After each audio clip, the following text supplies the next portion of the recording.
మనం అందరూ గమనించాల్సిన విషయం. ఎందుకు ఇది నేను చెప్తున్నానంటే, చెప్పుకోవడానికి 4 సార్లు ముఖ్యమంత్రి అయ్యాడు చంద్రబాబు నాయుడు.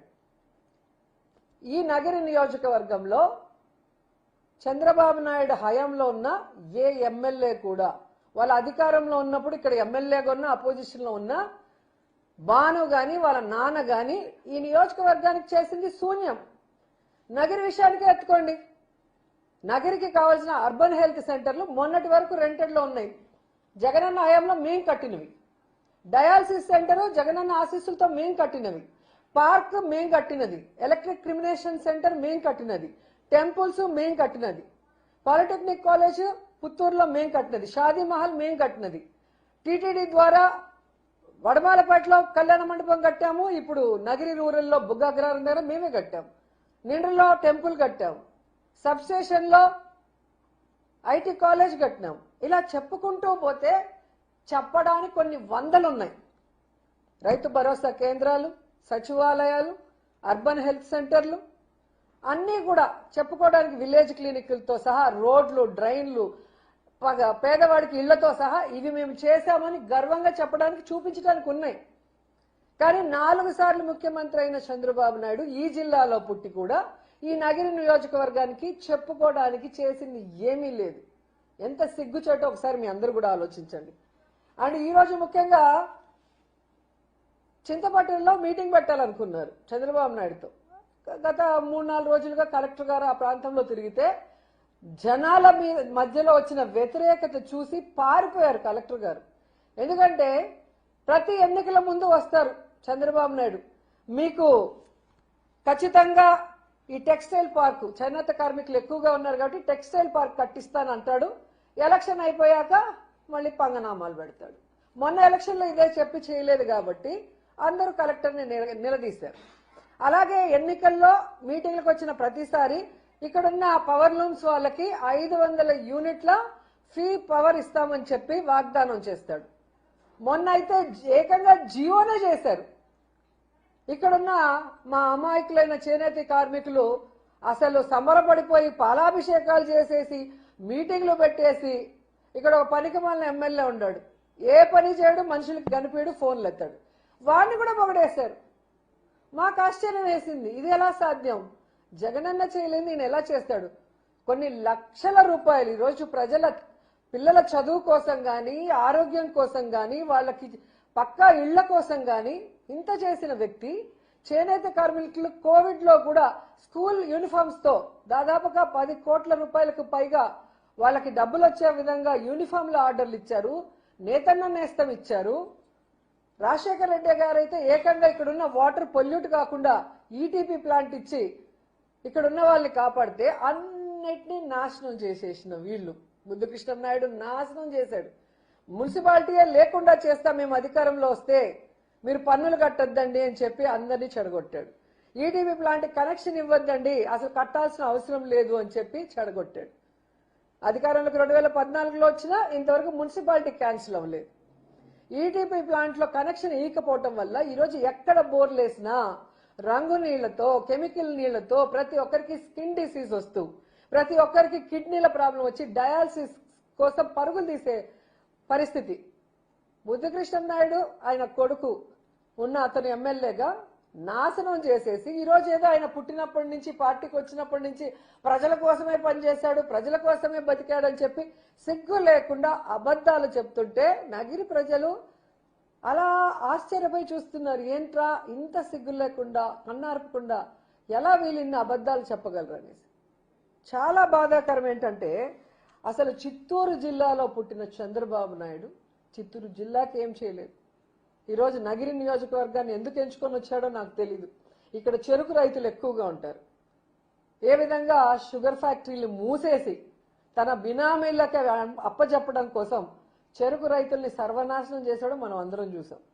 మొన్న అధికారంలోకి వచ్చాక మామిడి రైతులను కూడా ఎలా సర్వనాశనం చేశాడో మనం చూసాం. జగన్మోహన్ రెడ్డి గారు బంగారుపాలెం వచ్చేంత వరకు ఈ జిల్లాలో పుట్టి జిల్లా వాసుల వల్ల ముఖ్యమంత్రి అయిన చంద్రబాబు నాయుడికి ఈ మామిడి రైతులు నాశనం అయిపోతున్న విషయం తెలీదా?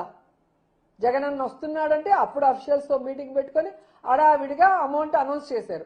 చేసిన అమౌంట్ ఈ రోజు వరకైనా ఇచ్చారా? ఇంకా 40,000 మంది రైతులకి 360 కోట్ల బకాయిలు అలాగే ఉంటే వాటి గురించి ఏమీ ఈరోజు మాట్లాడు. మళ్ళీ కూడా సీజన్ వస్తుంది, అసలు మామిడి చెట్లు నరికేసుకుంటున్నారు రైతులు.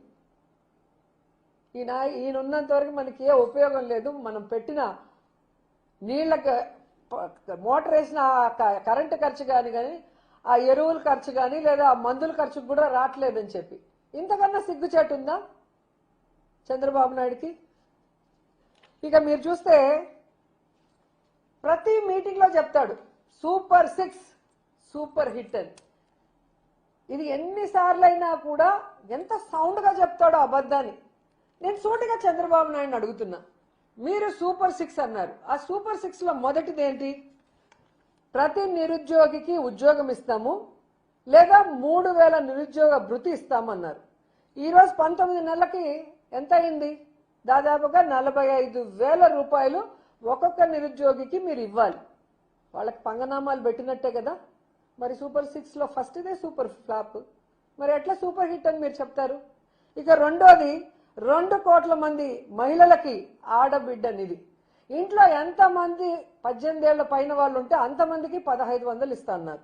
దీని ప్రకారం చూస్తే ఒక్కొక్కరికి 27,000 రూపాయల్ని ఇప్పటికే మీరు యగనామం పెట్టారు. మరి ఎలా సూపర్ 6 సూపర్ హిట్ అని మీరు చెప్పుకుంటారు? సిగ్గు లేకుండా నాకు చెప్పాలి.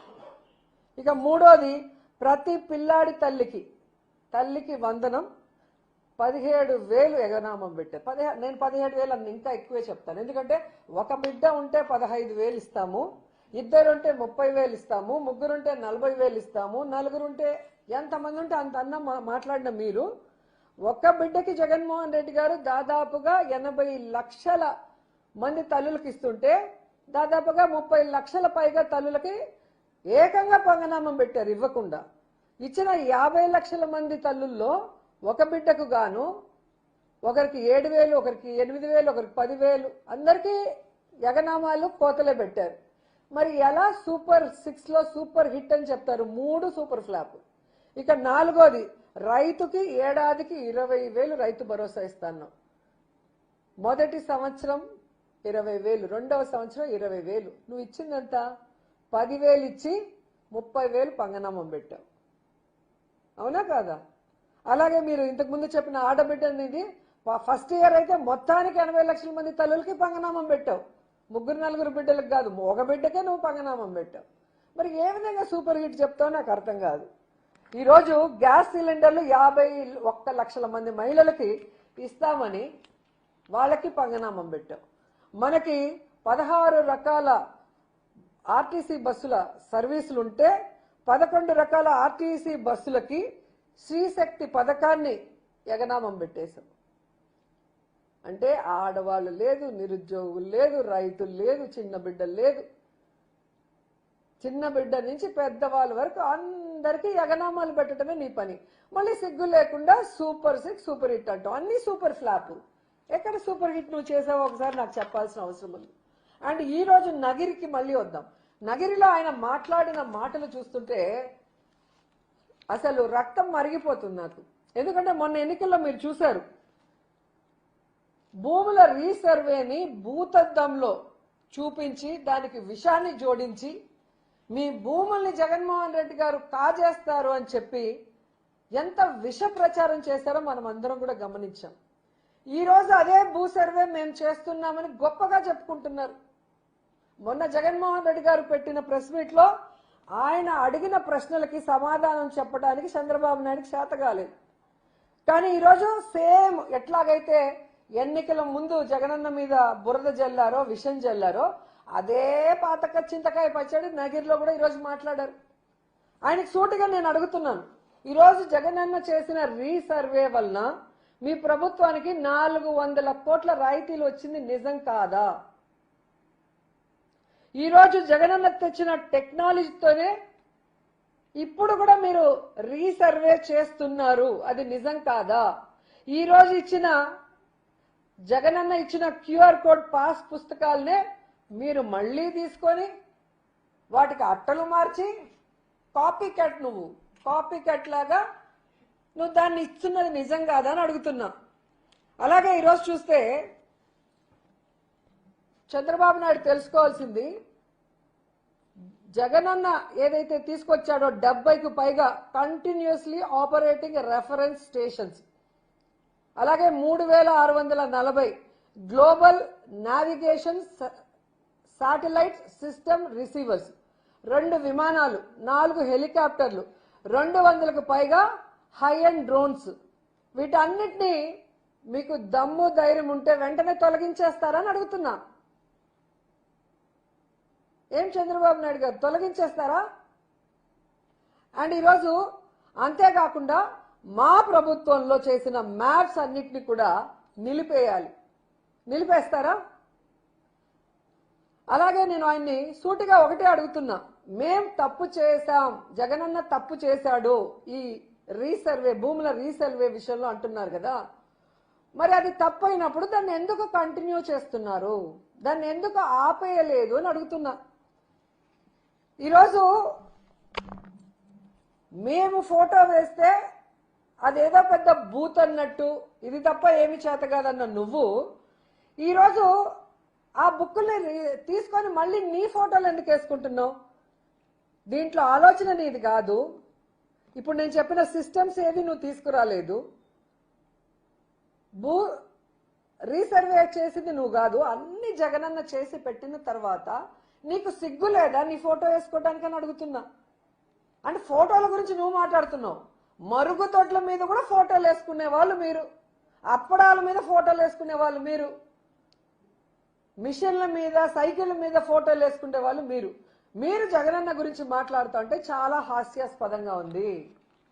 ఈరోజు మీరు డబ్బు కొట్టుకోలేమో, మేం చేశాం భూముల రీసర్వే, అసలు ఈ ల్యాండ్ టైటింగ్ ప్రయత్నాలు అసలు సూపర్ అని నువ్వు చెప్పుకోవాలి. కానీ జగనన్న చెప్పుకోకపోయినా జగనన్న గురించి నువ్వెళ్ళిన దావోస్ వేదిక మీద ఆర్థికవేత్త గీతా గోపీనాథ్ గారు ప్రశంసించారు. అది నువ్వు విన్నావు కదా. That is Jagananna. మన పని మనం చెప్పుకోని అవసరం లేదు, 10 మంది చెప్పుకోవాలి.